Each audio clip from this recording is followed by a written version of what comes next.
Joy अपने Amway business को सक्रिय रूप से आगे बढ़ा रहा है और प्रोडक्ट्स की रिटेलिंग सफलतापूर्वक कर रहा है। उसने एक बड़ा डाउनलाइन ग्रुप भी विकसित किया है जो उसी की तरह अपने एमवे बिजनेस को आगे बढ़ा रहा है। वह बिजनेस के बेस्ट प्रैक्टिसेस को समझना चाहता है जिसका पालन वह खुद भी करे और उसके डाउनलाइन भी करे। ये उनके बिजनेस को लॉन्ग टर्म और सस्टेनेबल बनाने में सहायक होगा। रूल्स ऑफ कॉन्डक्ट को लेकर जॉय के पास कुछ सवाल हैं जिसका उत्तर वो एमवे से जानना चाहता है। हाय जॉय, मैं किस प्रकार तुम्हारी सहायता कर सकती हूँ? हाय, मैं यह समझ गया हूँ कि इस बिजनेस में लीडरशिप बहुत महत्वपूर्ण है। एक अच्छे लीडर से क्या उम्मीदें होती हैं? आपका कहना सही है जॉय। इस बिजनेस में आवश्यक है कि हम अपने डाउनलाइंस के लिए एक अच्छा उदाहरण बने। हमारे बिजनेस करने का तरीका ऐसा होना चाहिए जो उन्हें सही दिशा की ओर ले जाने में मदद करे।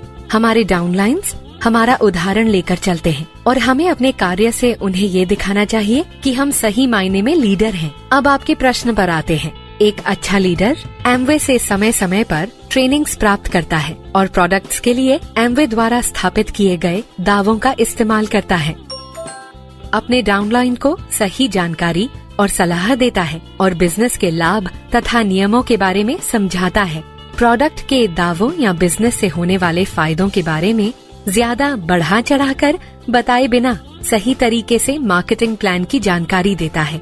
हमेशा बिजनेस में बैलेंस पर ध्यान देता है। रिटेलिंग और स्पॉन्सरिंग का बैलेंस, बिजनेस की डेप्थ और विड्थ के बीच बैलेंस, ताकि ये सभी के लिए और अधिक लाभदायक और सस्टेनेबल बनाया जा सके। एक लीडर नियमों का पालन करता है और अपने डाउनलाइंस को भी ऐसा करने के लिए प्रोत्साहित करता है। वाह, क्या बात है! बिल्कुल जॉय, एक अच्छा लीडर कंपनी द्वारा दी गई जानकारियाँ तथा प्रोडक्ट ऑफर की समय समय पर अपने ग्रुप को सूचना देता है। वह उन्हें हमेशा DAP से ज्यादा दाम पर बेचने के लिए प्रेरित करता है। वह केवल उतना ही खरीदता है जितना कि वह बिक्री और खुद उपभोग कर सके। वो अपने डाउनलाइंस को भी ऐसा करने के लिए प्रेरित करता है। वह कभी भी जरूरत से ज्यादा प्रोडक्ट नहीं खरीदता। मैं सचमुच में चाहता हूँ कि मैं अपने ग्रुप के लिए एक अच्छा रोल मॉडल और लीडर बनूं। क्या आप मुझे ड्यूल डिस्ट्रीब्यूटरशिप के बारे में बता सकती हैं?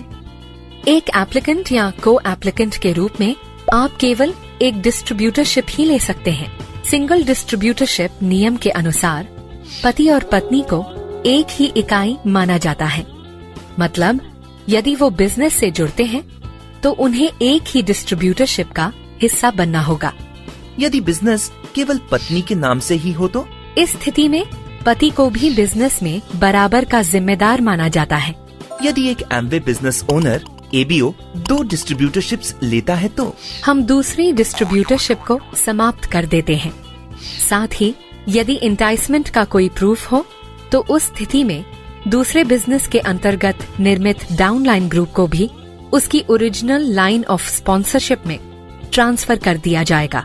एंटाइसमेंट, यह क्या है? इंटाइसमेंट का मतलब ये है कि एक ABO किसी अन्य ग्रुप के ABO को इस बात के लिए प्रेरित करता है कि वह अपना बिजनेस छोड़कर बिना त्याग पत्र दिए उसके ग्रुप में जुड़ जाए या इन एक्टिविटी पीरियड को फॉलो किए बिना उसके डाउनलाइन में एक नई डिस्ट्रीब्यूटरशिप ले। मैं तुम्हें इसका एक उदाहरण देती हूँ। हर्ष एक अन्य ग्रुप के ABO राहुल से मिलता है और उसे 1 महीने के अंदर सिल्वर प्रोड्यूसर ले जाने का प्रलोभन देता है। राहुल इसे सुनकर बहुत उत्साहित होता है और हर्ष के ग्रुप में दूसरी डिस्ट्रीब्यूटरशिप ले लेता है। एमवे को राहुल के खिलाफ डुअल डिस्ट्रीब्यूटरशिप की शिकायत मिलती है। जब ये बात साफ तौर पर स्पष्ट हो जाती है कि राहुल ने वास्तव में डुअल डिस्ट्रीब्यूटरशिप लिया है तो एमवे राहुल को उसकी पहली वाली लाइन ऑफ स्पॉन्सरशिप में वापस भेज देती है।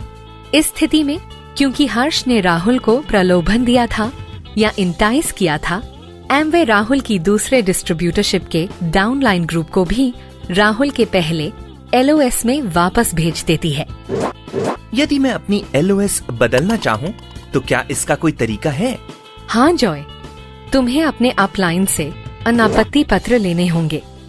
और अपने नए LOS से अनुमति भी लेनी होगी।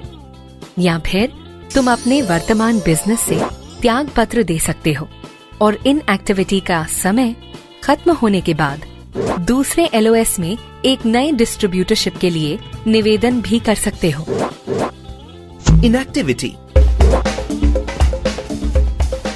नहीं जॉय, ऐसी इनएक्टिविटी नहीं। इनएक्टिविटी के दौरान एमवे बिजनेस से संबंधित कोई भी कार्य नहीं करना चाहिए। उदाहरण के लिए प्रोडक्ट बेचना, एमवे मार्केटिंग प्लान को बताना, सिस्टम अथवा एमवे मीटिंग्स में भाग लेना या फैमिली मेंबर के नाम पर नई डिस्ट्रीब्यूटरशिप लेना। एक अकेले एबीओ के लिए इन एक्टिविटी 6 महीने की और एक ग्रुप के लिए 2 साल की होती है। फिर भी याद रखना कि LOS से ईमानदारी हमारे बिजनेस के लिए अति महत्वपूर्ण है और इसीलिए ये बहुत जरूरी है कि हम इसे सुरक्षित रखें और इसी के कारण एमवे लाइन ऑफ स्पॉन्सरशिप में किसी भी तरह के बदलाव को प्रोत्साहन नहीं देती और ऐसा कोई भी निवेदन बहुत ही असामान्य स्थिति में स्वीकार किया जाएगा।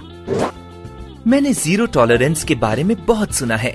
इसे बेहतर समझने में क्या आप मेरी मदद कर सकती हैं? कुछ क्षेत्र हमारे बिजनेस के लिए बहुत महत्वपूर्ण है और किसी भी तरीके की लापरवाही एमवे बिजनेस की छवि और दूसरे एबीओस के बिजनेस को प्रभावित कर सकती है। इसी वजह से कंपनी ने जीरो टॉलरेंस को अपनाया है, जिसका मतलब ये है कि एमवे किसी ऐसे एबीओ के साथ कोई उदारता या दया नहीं दिखाएगी जिन्होंने इनमें से किसी भी पॉलिसी का उल्लंघन किया हो। वर्तमान में एमवे ने 3 क्षेत्रों को जीरो टॉलरेंस के अंतर्गत लिया है। पहली जीरो टॉलरेंस पॉलिसी है एमवे प्रोडक्ट्स को दुकानों, ऑनलाइन स्टोर्स या ऐसे व्यक्तियों के माध्यम से बेचना जो एबीओ नहीं है। हम एक डायरेक्ट सेलिंग मॉडल है और अपने प्रोडक्ट्स एबीओस के द्वारा ही बेचते हैं। अन्य किसी माध्यम के द्वारा बेचने की अनुमति नहीं है। लेकिन क्या एमवे अपने प्रोडक्ट्स की ज्यादा बिक्री नहीं चाहती? हम बिक्री चाहते हैं, मगर सही तरीके से जॉय। इन माध्यमों के द्वारा प्रोडक्ट को बेचना डायरेक्ट सेलिंग के मौलिक सिद्धांतों के खिलाफ है। ये एमवे द्वारा सभी एबीओस को दिए गए समान अवसर में बाधा डालता है। तुमने क्वालिफिकेशन वैलिडेशन ग्रुप या QVG के बारे में सुना होगा। QVG ये सुनिश्चित करता है कि एबीओस अपनी क्वालिफिकेशंस अनावश्यक सामान या इन्वेंट्री खरीदकर प्राप्त ना करें। QVG क्वालिफायर्स के बिजनेस की जांच करता है और खरीदे गए प्रोडक्ट्स और ग्राहकों के बारे में स्पष्टीकरण मांग सकता है। दूसरी जीरो टॉलरेंस पॉलिसी है business support material policy. Emerald level और उससे ऊपर के लेवल के लीडर्स BSMs का उत्पादन कर सकते हैं, लेकिन सभी BSMs के लिए पहले एमवे से अनुमति लेना आवश्यक है। प्रोडक्ट संबंधित या उनके प्रयोग संबंधित BSMs की अनुमति नहीं है। BSMs को खरीदना और मीटिंग्स में भाग लेना वैकल्पिक है। तीसरी जीरो टॉलरेंस पॉलिसी है अनओपन्ड मार्केट्स में अनाधिकृत डिस्ट्रीब्यूटर व्यवहार करना।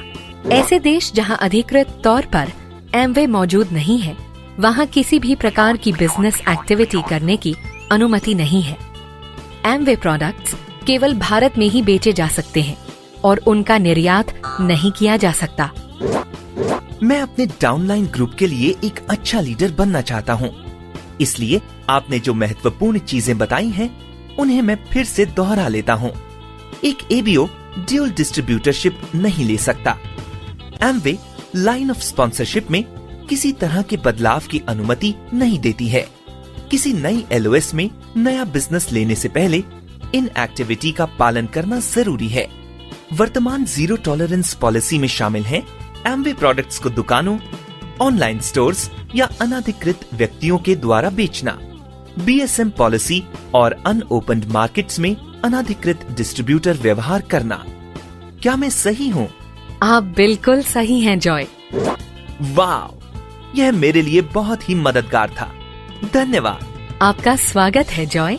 इन बेस्ट प्रैक्टिसेस को अपने ग्रुप के साथ शेयर करने के लिए हम आपको प्रोत्साहित करते हैं। हमारी शुभकामनाएं आपके साथ हैं। यहाँ बताए गए रूल्स कोड ऑफ एथिक्स और रूल्स ऑफ कॉन्डक्ट का संक्षिप्त रूप है। रूल्स के पूर्ण स्वरूप के लिए कृपया अपने बिजनेस स्टार्टर गाइड में कोड ऑफ एथिक्स और रूल्स ऑफ कॉन्डक्ट को देखें या www.amway.in पर जाएं। किसी भी रूल्स के संबंध में कोई प्रश्न हो या रूल्स वायोलेशन की कोई जानकारी देनी हो तो आप plain_speak@amway.com पर ईमेल कर सकते हैं।